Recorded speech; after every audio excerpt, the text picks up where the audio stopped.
as entrepreneurs, there are so many things vying for our attention. And especially if you don't have a big team and you're doing most things yourself, it's so easy in this modern world to be easily distracted, right? And to feel like you're being pulled in so many directions and really overwhelmed by all of that.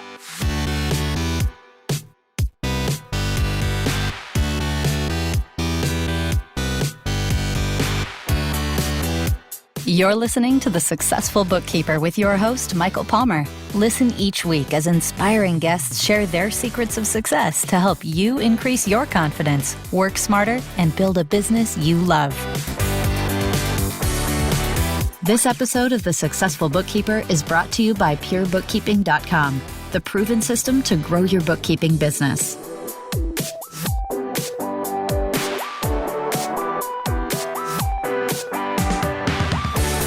Welcome back to the Successful Bookkeeper Podcast. I am your host, Michael Palmer, and today's show is going to be fantastic. Our guest is a group psychotherapy practice owner, podcast host of My Biz Bestie, and mother of 3 kids, Amber Hawley. Welcome to the show. Thanks, Michael. Thanks for having me.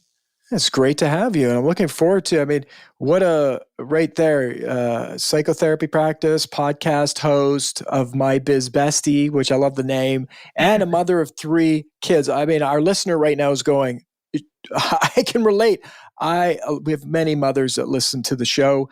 And so with that comes, having 2 kids myself, busy life and running businesses is often daunting, and likely we'd end up needing some sort of therapy, whether it's massage or mindset therapy. But I'm looking forward to getting into that today. But first, Amber, tell us about you first. Yes. So like you said, I own a group practice in Silicon Valley, and I also own another business, My Biz Bestie. And I work with entrepreneurs on what I say is the emotional side of business. And I help people with everything from burnout, managing ADHD. A lot of the people I work with are what I say easily distracted entrepreneurs. And, just helping people through managing stress, finding that work-life balance, that if there is one, and figuring out how to set up things so that you actually enjoy your business and your life. Because I'm an ENFP, so I'm all about having fun. And I'm like, what is the point of owning your own business and having this freedom if you're not actually enjoying it? Isn't that the truth? I think I fall into that category. But when you said that, I'm always reminded that everyone has different view of the world and different things that they like. And so I often think, well, doesn't everybody want to have fun? So it's like, no, they don't. But I would say I still believe that everybody does want to have fun. But at any rate, you started your business. I always love to hear, you've got a business in a probably busy part of the world. You're doing all these things. What have been some of the obstacles you've had to overcome in growing your own business? Yeah, I think for me, initially, I didn't know this when I started my business, but I have ADHD, which is why I love working with people with ADHD.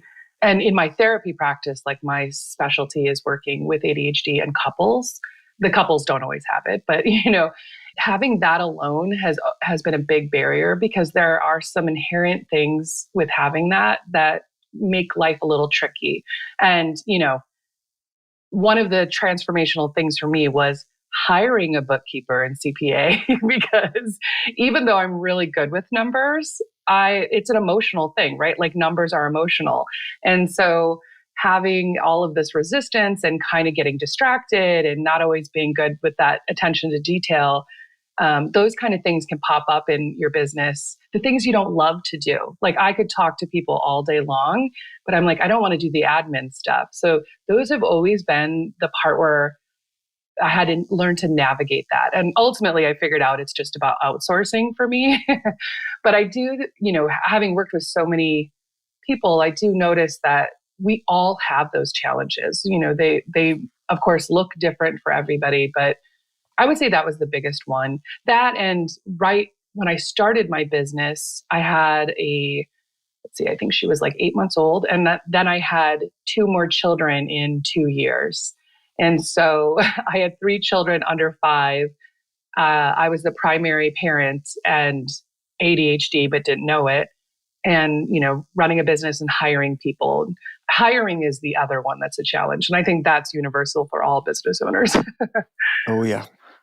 Well, those are huge hurdles. And business is tough without a family and without all the other things that life throws us. So I know our listener and the many guests that we've had on, this is the game we're playing, right? And so that's why it better be fun because it's certainly not easy, right?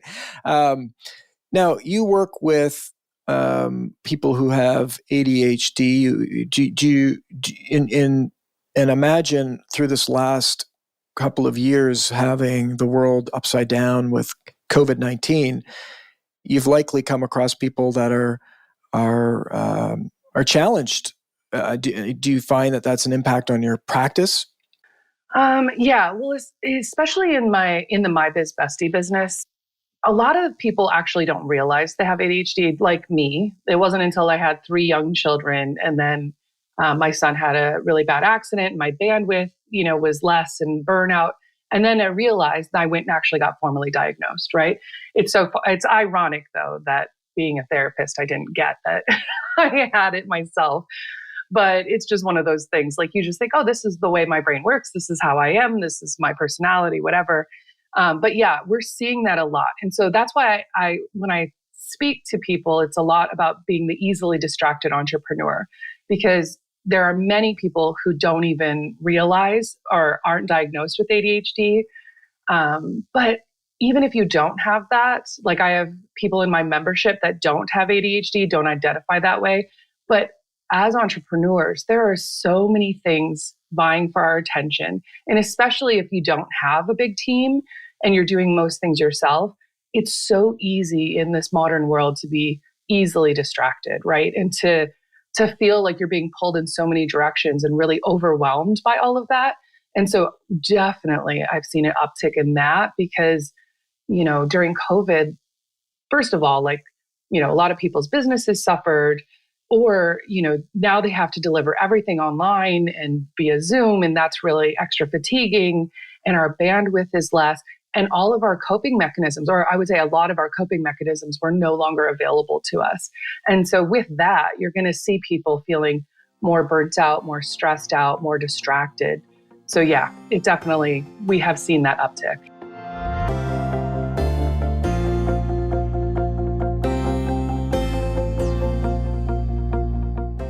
If our listener, you've mentioned burnout, how do you know, or how would our listener know that they have signs of burnout? Yeah, that's a good question. Because sometimes it's like, am I experiencing something where I'm just extra tired, or it's like a momentary thing, or is it actual like burnout? I would say some of the signs are you find yourself extra fatigued. So you're more tired than usual. You might have like changes in your sleep. So like you're sleeping more or you're sleeping a lot less. Usually you'll see people feeling like they don't have the energy for their work. They feel very blah. It's almost like feeling depressed, but not everybody will actually say, I feel depressed. They just feel really, like meh. They're like, just feeling very like unmotivated about things, which typically they would be motivated about. Changes in kind of like experiencing more illness. So your immune system gets impacted greatly when you're burnt out, and just feeling like you don't have the energy to do the things. Like I know when I went through my first bout of burnout, I realized like I didn't have the ability to rally. That was the big thing, is not being able to rally. Interesting. And so if someone's experiencing that, what would they do with that information? Yeah, so there are a few things to look at. I mean, one of them is like, how are you taking care of yourself? Like, what coping mechanisms are you using? Often when I see people in that place, it's because they're feeling so stressed and overwhelmed. And so they're feeling the need like, oh, I just need to work harder. I need to hustle. I need to push more. And in reality, it's, even though they feel that because they're like, oh, my business isn't doing good enough, or I'm overloaded with work and I don't have enough employees, or whatever the thing is, they're feeling that push, but they actually probably need more rest. And so I think it's about structuring your life a little bit different. Are you eating healthy? Are you setting yourself up for good sleep? Are you getting exercise or getting outdoors? Like doing little things like that can really start to have an impact. And I think a big piece of it is setting boundaries. So, one strategy that I talk about a lot with my clients is, deciding what are the true priorities of the day. Because let's face it, I know all of our to-do lists are, so extensive that we could never finish them. And they just go on and on and on. But we have to pick what are our true priorities. And I would say at the most, there are three.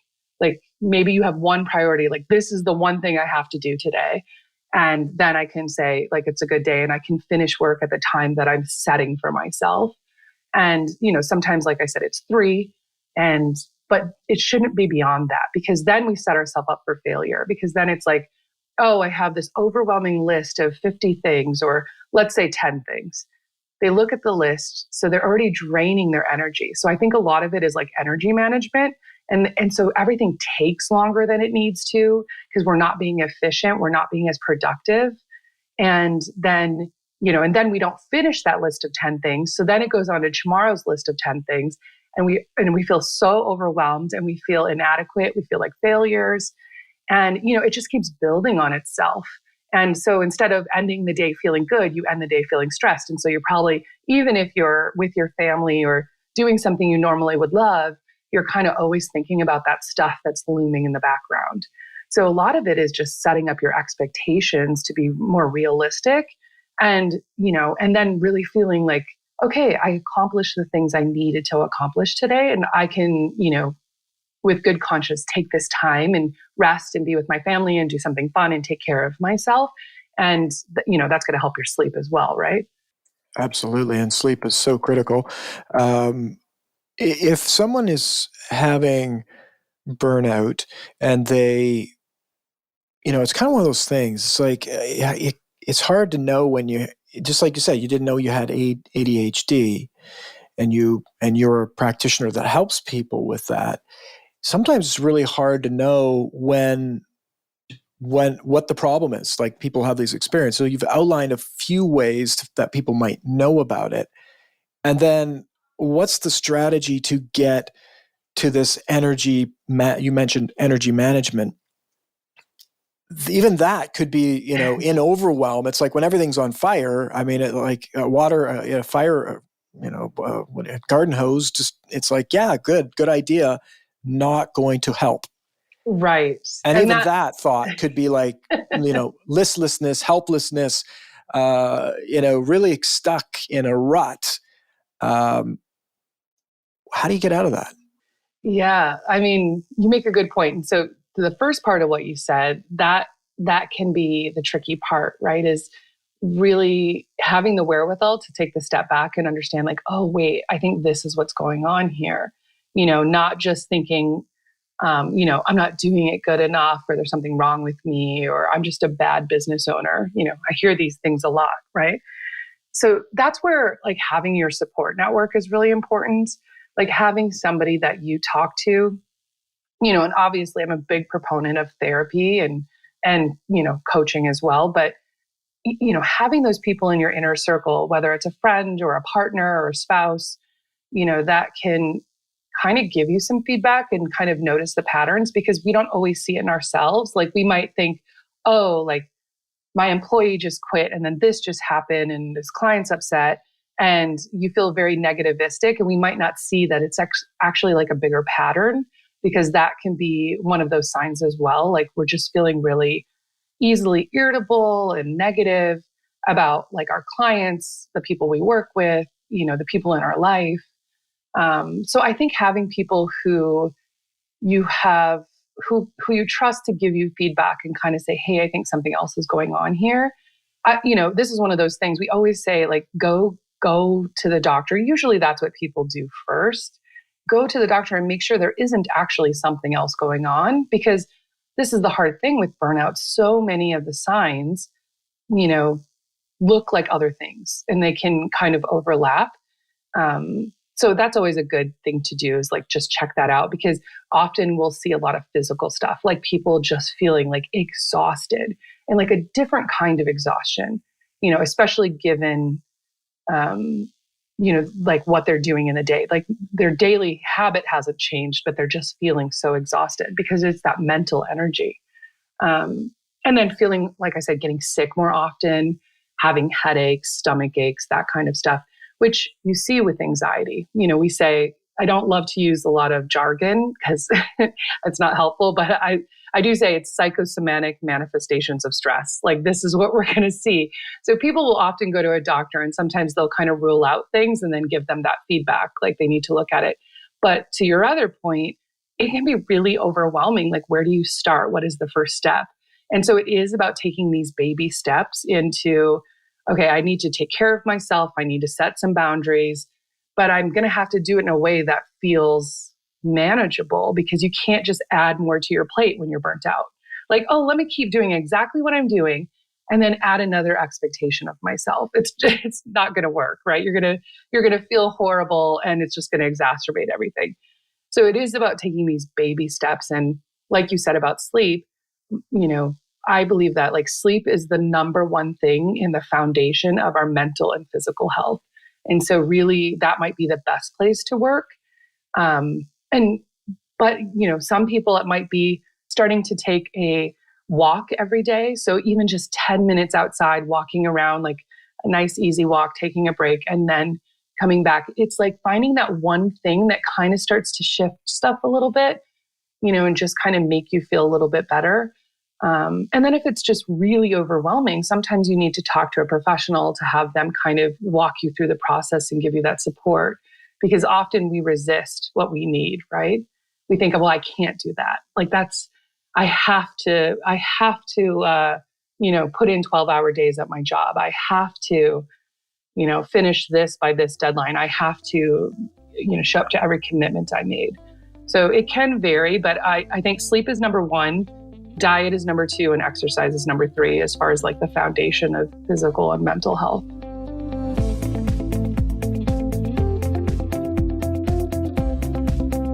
You know, I agree with that on the sleep front, and it's one of those catch-22s I find for myself is I know when I need to get sleep, because the world looks a certain way when I have lots of sleep, and it looks another way when I don't have that lots of sleep. And I could just do a self-assessment, go, okay, so, you know, way I'm feeling right now, have I slept? Do I feel tired? You know, it's just always the case. Right. But the interesting thing is, I know the quick cure is a walk, is exercise. Do I do it all the time? No. But I know I have the medicine right here every day available, 24/7 available to go for a walk and get some exercise. And I know when I do that, I sleep better. And so the other thing I think for me, just in listening to you, is that, you know, you talk about beating oneself up, is I think where I've also is the ebbs and flows. Not every day is gonna be great. And it's not meant to be that way. It's meant to have ebbs and flows and whatnot. Sometimes I have to have a lack of sleep for what I'm working on or things that I'm doing.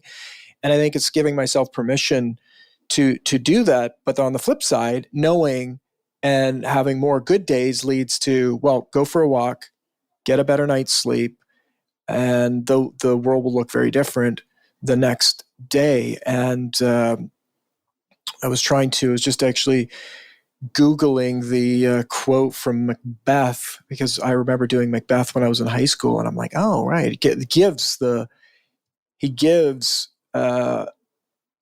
all, the formula right here, which is sleep no more. Macbeth is murdering sleep, innocent sleep, sleep that soothes away all our worries, sleep that puts each day to rest, sleep that relieves the weary laborer and heals hurt minds, sleep the main course in life's feast and the most nourishing.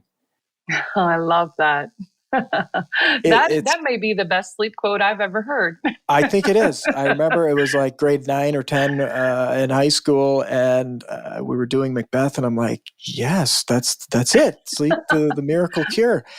And so I love that you brought it up, and it's often we don't talk about it, but sometimes the other problem then is, okay, we're stressed, we're burned out, we're worried, our business isn't going the way we need to go it, and we're waking up at 3:00 in the morning every night. Right.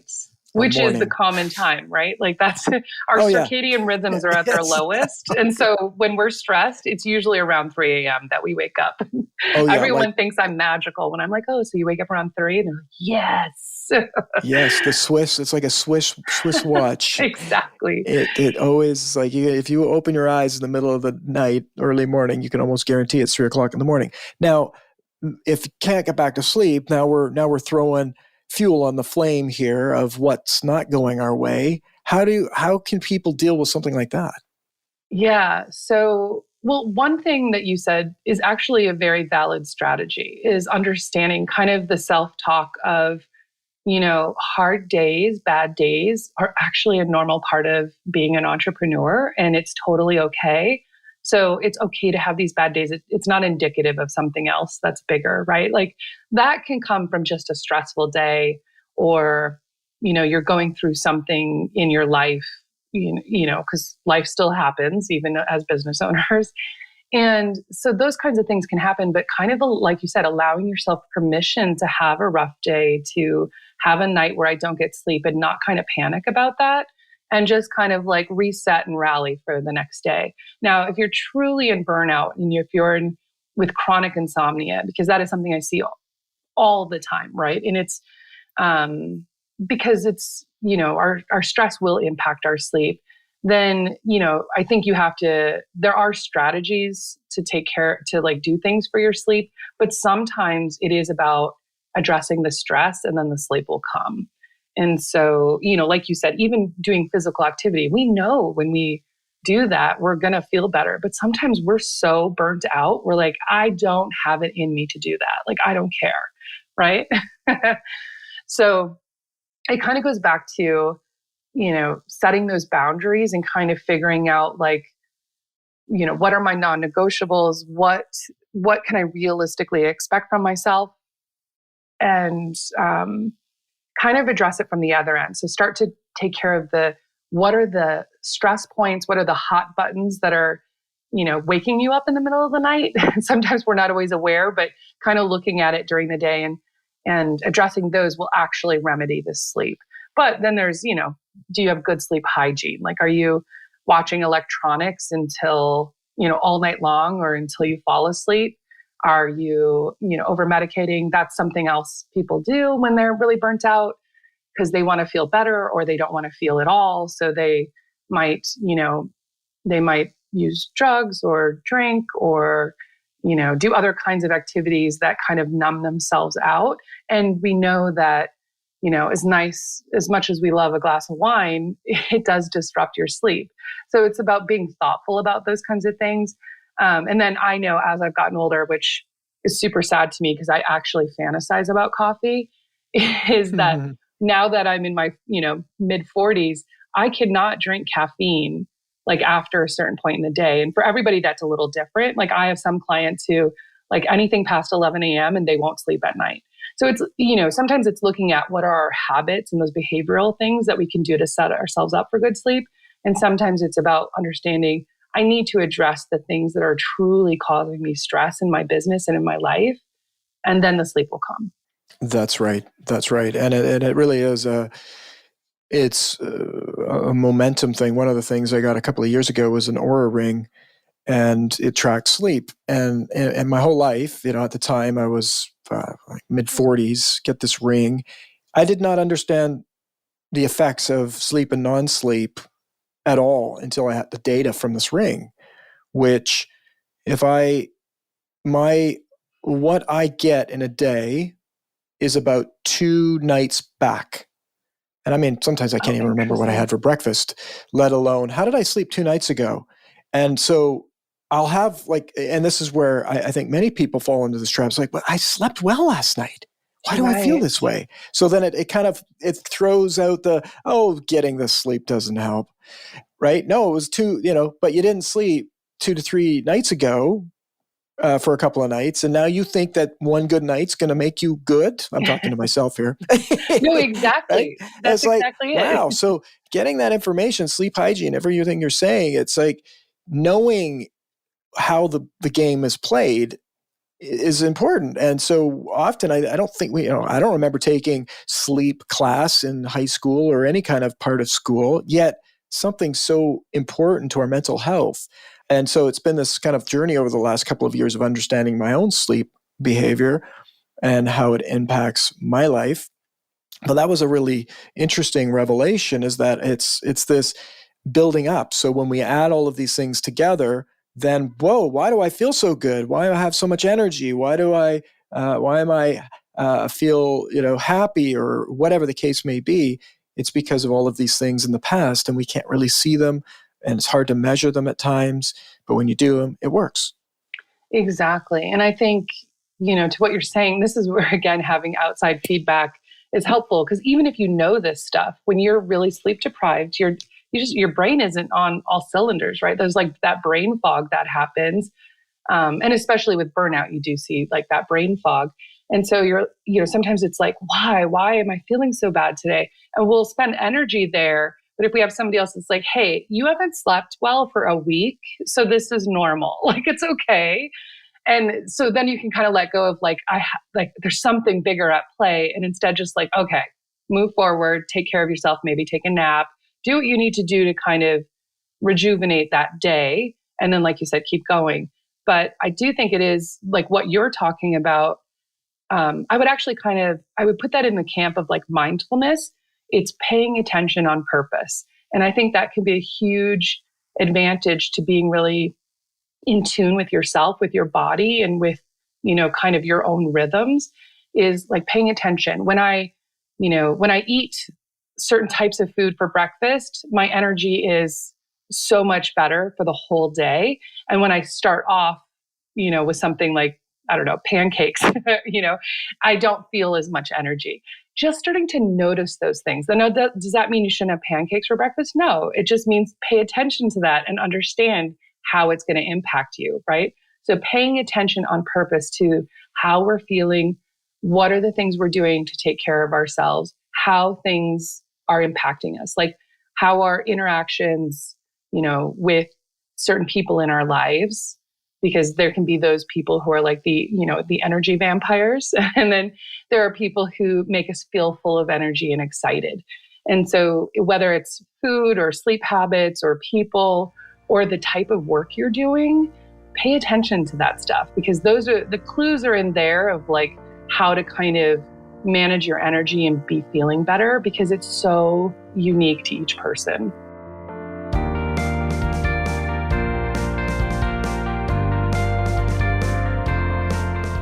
So true. And pancakes with maple syrup can make you happy, but you'll feel less energy later. But it's all a balance. I would get booted out of this house if I said there was no more pancakes. That's for sure. My kids love them. And I do too. You say what got you here will keep you here. Tell us about that. Yeah. Well, it's kind of like that idea of, also like what got you here won't get you there. So if you're looking to grow your business or scale your business, or you're like, I feel like I'm not reaching my true potential. I feel like I'm not where I want to be in my business or in my life. Like, right. Because this is why I say it's the emotional side of business. It's not just about our work. It's also, we're human beings in our whole life.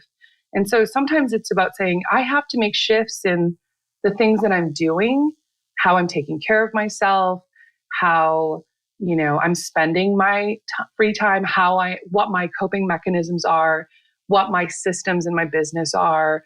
I have to look at that stuff, reassess, and be willing to get out of my comfort zone in order to experience these changes often, right? Like we all can hit that plateau.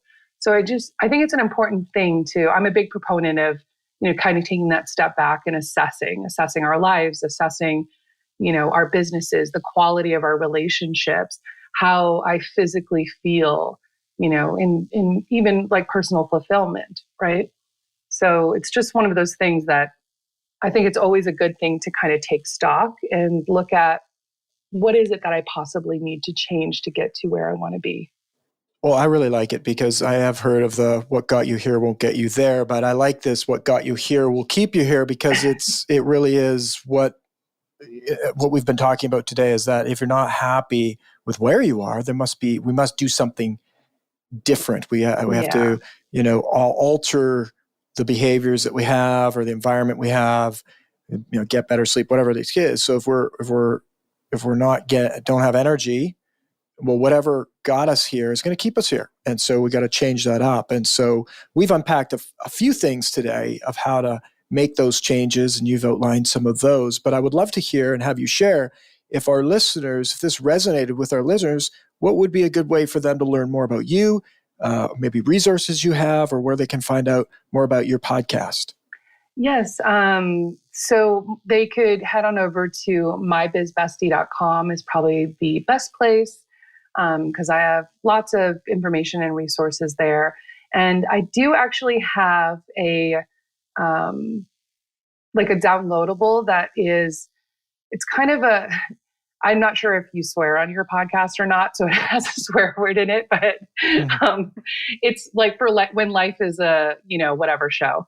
And so it's kind of, because I use a lot of humor in, just to know that I do swear in my podcast. So I'm more of that edgy therapist, but it's a downloadable that like allows you to kind of figure out what are other coping mechanisms that I can use, like if I'm having a rough time or I'm feeling stuck or just kind of, in a funk, like what are some things that I can do that take like 1 minute, like 5 minutes, and then, things that take longer. But sometimes we are so in the weeds or in our own like tunnel vision, we feel like there are no options. There's nothing I can do. And I'm going to just grab that glass of wine or watch, a day's worth of Marvel movies, which I actually like. So, but we don't really see like, what are other things that I can do to kind of take care of myself in the moment? So sometimes I like having, this sheet where you can kind of go through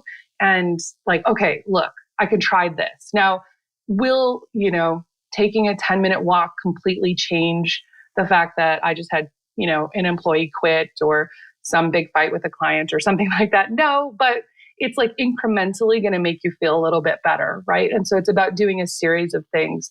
So they could go over there to My Biz Bestie and download that for when life is a poop show, essentially.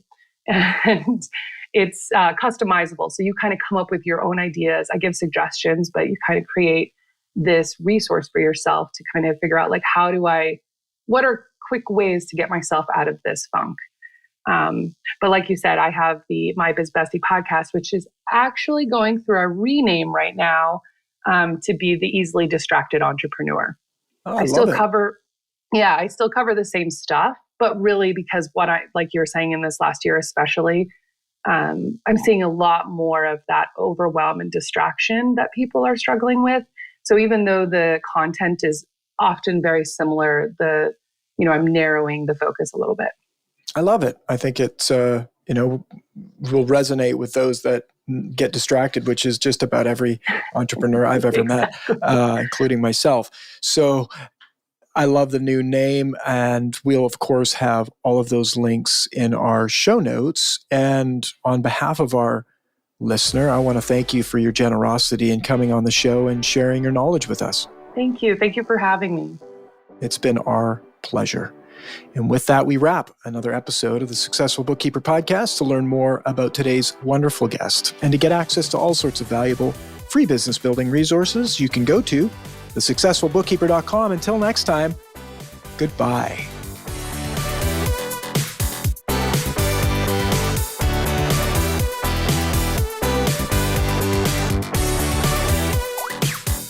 You've been listening to The Successful Bookkeeper with Michael Palmer. For more information and to download the resources mentioned in this episode, please visit us at thesuccessfulbookkeeper.com. Thank you for listening.